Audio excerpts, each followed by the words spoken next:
Дорогие друзья, для Водолея 2026 год не из тех, что проходит незаметно. Это год, в котором многое становится на свои места, иногда резко, иногда через внутренний конфликт, но почти всегда необратимо. Плутон в Водолее начинает действовать на уровне реальной жизни, он не позволяет продолжать жить по старым правилам. Все, что держалось на компромиссах, на удобстве, на привычке терпеть, начинает трещать. И если раньше можно было отложить решение, то в 2026 это роскошь. Этот год не забирает, он отсекает лишнее, давая шанс выйти на новый уровень жизни. Давайте рассмотрим, что несет 2026 в удаче, финансах, карьере и отношениях. Удача. Она приходит тогда, когда Водолей действует честно и прежде всего с собой. Чем меньше самообмана, тем точнее совпадения и нужные возможности. Финансы. Год учит ценить не только деньги, но и собственную ценность. Финансовые потоки идут туда, где есть ответственность и готовность отвечать за результат. Старые схемы могут перестать работать не потому, что они плохие, а потому что вырос масштаб задач. Карьера и реализация. Этот год ставит прямой вопрос: а тем ли я занимаюсь? Если ответ неудобный, игнорировать его уже не получится. Возможны смены направления и статуса. Это непросто, но почти всегда оправдано. Отношения и чувства. Это год честности. Иллюзии растворяются быстро. Связи либо укрепляются на новом уровне, либо заканчиваются окончательно. Особенно важна тема равенства и свободы внутри отношений. В целом, 2026 год для Водолея – это время, когда жизнь перестает быть черновиком. Ощущение переломных моментов в этом году не субъективное. Узлы постепенно смещаются к оси Водолея, что делает многие события кармически значимыми в практическом смысле. Старые решения возвращаются, давние компромиссы требуют пересмотра, отложенные выборы больше нельзя игнорировать. Вам становится ясно, что жить как раньше больше не получится, даже если очень хочется. Давайте подробнее разберем каждый месяц. Январь. Давление, которое формирует характер. Январь не случайно начинается с плотной энергии Козерога. Это месяц, где жизнь словно проверяет Водолея на внутреннюю устойчивость. Может казаться, что темп замедлился, что пространство сжимается, что свободы меньше, чем обычно, но на самом деле это фаза концентрации. Многие Водолеи в январе почувствуют усталость от обязательств, желание уединиться, необходимость закрыть вопросы, которые тянулись месяцами, а иногда и годами. Полнолуние в Раке 3 января может вскрыть темы семьи, дома и эмоциональной безопасности. Здесь возможны разговоры, которых долго избегали, возвращение старых чувств. Важно не подавлять эмоции, но и не позволять им управлять решениями. Конец месяца, когда планеты начинают переходить в Водолей, ощущается как первый вдох после долгого напряжения. Но это не старт спринта. Это осознание, что силы возвращаются, и ими нужно распоряжаться осознанно.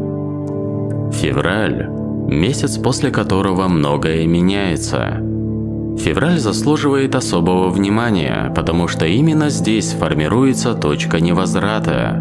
Солнечное затмение 17 февраля в Водолее – это не про внешние события, которые обязательно происходят в этот день. Это про внутренний сдвиг, который может быть тихим, но очень глубоким. Водолей может внезапно перестать хотеть то, к чему шел раньше, увидеть ситуацию под совершенно другим углом и почувствовать, что старые цели больше не откликаются. Это может пугать, потому что исчезает привычная опора. Но именно в этот момент начинает формироваться новая точка силы. Очень важно, приближаясь к затмению, не принимать решений из страха одиночества, не соглашаться на меньшее только ради стабильности. Не возвращайтесь в прошлые сценарии, потому что так привычнее. Сатурн, переходящий в Овен, добавляет жесткости, он требует личной ответственности.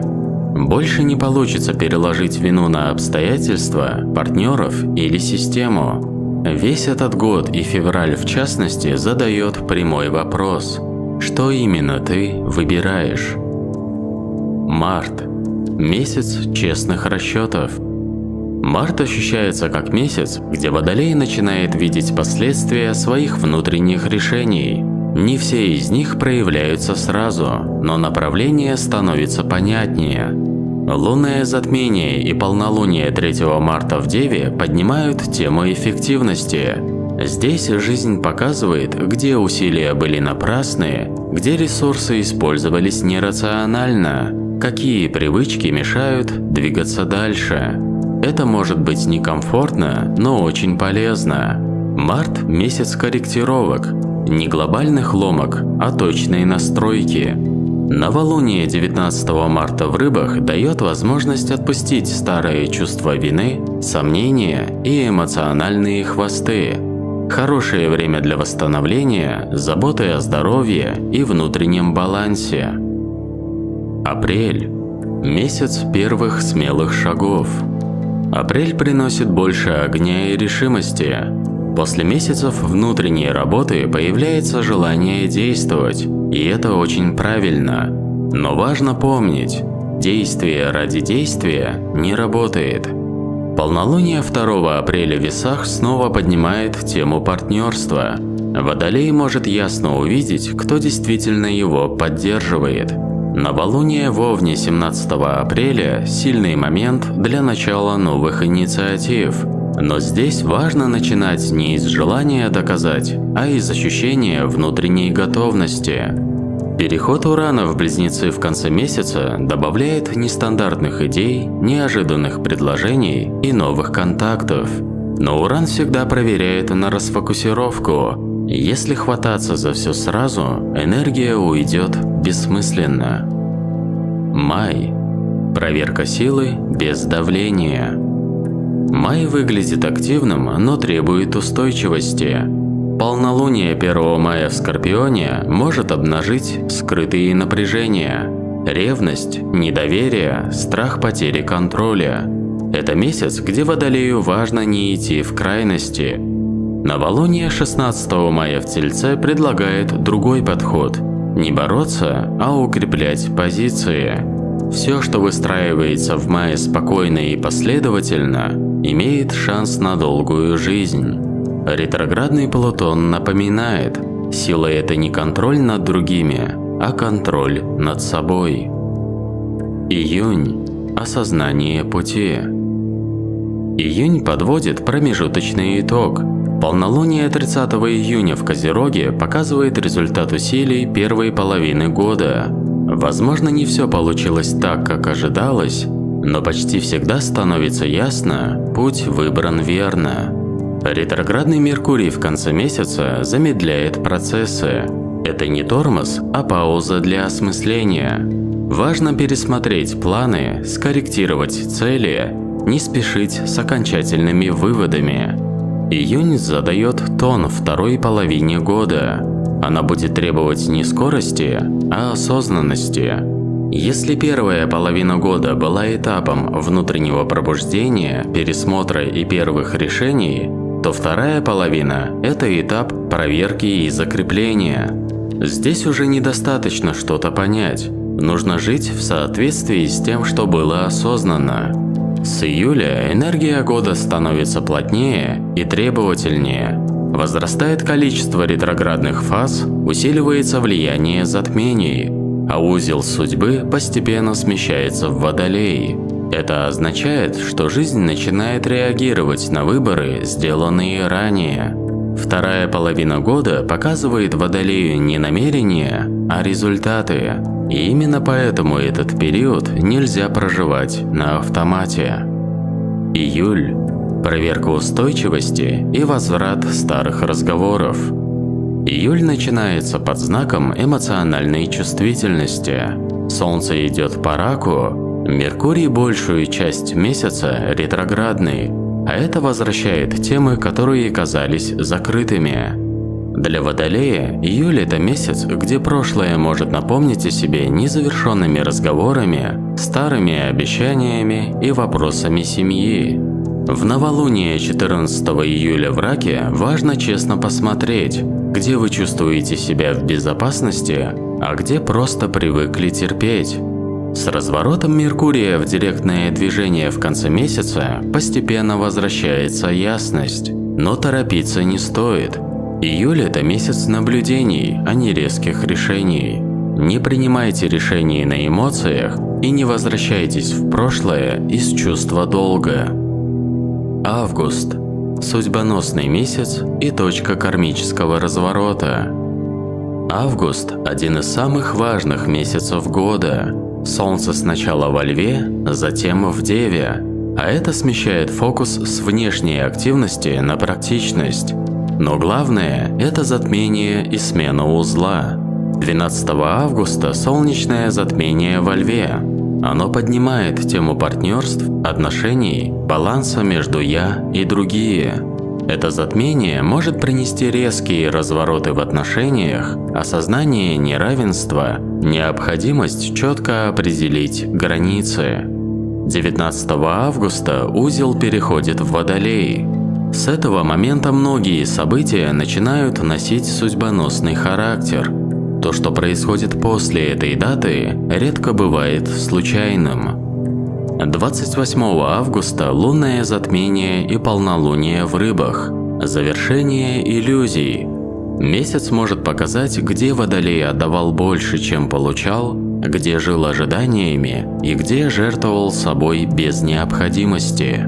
Август – это месяц честности и с собой, и с другими. Сентябрь – включение зрелости и трезвых решений. Сентябрь переводит год в более рациональную плоскость. Солнце в Деве, затем в Весах. Внимание смещается на порядок, договоренности, баланс. В этом месяце Водолею важно навести ясность в планах, упорядочить дела и убрать лишнее. Новолуние 11 сентября в Деве – отличная точка для финансовых решений, рабочих процессов и заботы о здоровье. Полнолуние 26 сентября в Овне может вызвать внутреннее напряжение, возможно ситуации, где придется отстаивать свою позицию. Главное – не идти в конфликт ради конфликта. Сентябрь учит спокойной силе. Октябрь – месяц сложных разговоров и пересмотра связей. Октябрь напряженный, но очень важный. Меркурий и Венера входят в ретроградные фазы, и это возвращает старые темы отношений, незакрытые диалоги, вопросы доверия и ценностей. Полнолуние 26 октября в Тельце подсвечивает финансовые и ресурсные вопросы. Может проясниться, где стабильность обманчива, а где действительно надежна. Разворот Плутона в директное движение в середине месяца – мощный момент. Это ощущается как озарение. Теперь я понимаю, зачем все это было. Октябрь требует честности и зрелости. Манипуляции и недосказанность могут быстро выйти боком. Ноябрь. Прояснение и восстановление внутренней опоры. Ноябрь приносит облегчение после октябрьской напряженности. Меркурий и Венера выходят из ретроградности, появляется ясность, легче договариваться и проще принимать решения. Полнолуние 24 ноября в Близнецах может принести важную информацию, разговор или новость. Это месяц, где многое встает на свои места. В ноябре Водолеям важно провести промежуточные итоги, восстановить уверенность и осознать собственную ценность. Это спокойный, но очень значимый месяц. Декабрь. Завершение переломного года и выход в новый цикл. Солнце в Стрельце, затем в Козероге. Появляется желание подвести итоги и наметить будущее. Но это не спешка, а осознанное подведение черты. Новолуние 9 декабря в Стрельце. Точка для новых смыслов, планов и мировоззрения. Полнолуние 24 декабря в Раке – эмоциональный итог года. Может прийти ощущение «я стал другим человеком». Развороты Сатурна и Нептуна в директное движение в декабре добавляют устойчивости. Это редкий момент, когда становится понятно, на что действительно можно опереться в будущем. 2026 год непростой. Он не обещает легкости и не дает ее, но он дает кое-что большее. Он учит выбирать себя без чувства вины, показывает цену свободы, заставляет повзрослеть не по возрасту, а по сути. Водолей выходит из этого года более собранным, менее зависимым от чужих ожиданий, более честным с собой. Главный итог года – это опора внутри. Не на людей, не на обстоятельства, а на собственные решения. 2026 не заканчивает путь. Он задает направление на годы вперед. И если этот период был прожит осознанно, дальше будет проще. Не потому, что исчезнут сложности, а потому, что появится понимание, зачем идти дальше. Дорогие друзья, если прогноз вам понравился, поставьте лайк и поделитесь им с друзьями. Не забудьте подписаться на Астроквазар. Напомню, что на канале вы можете посмотреть гороскопы и для других знаков на 2026 год. Спасибо, что следите за знаками судьбы вместе со мной. С вами был Игорь. До скорого.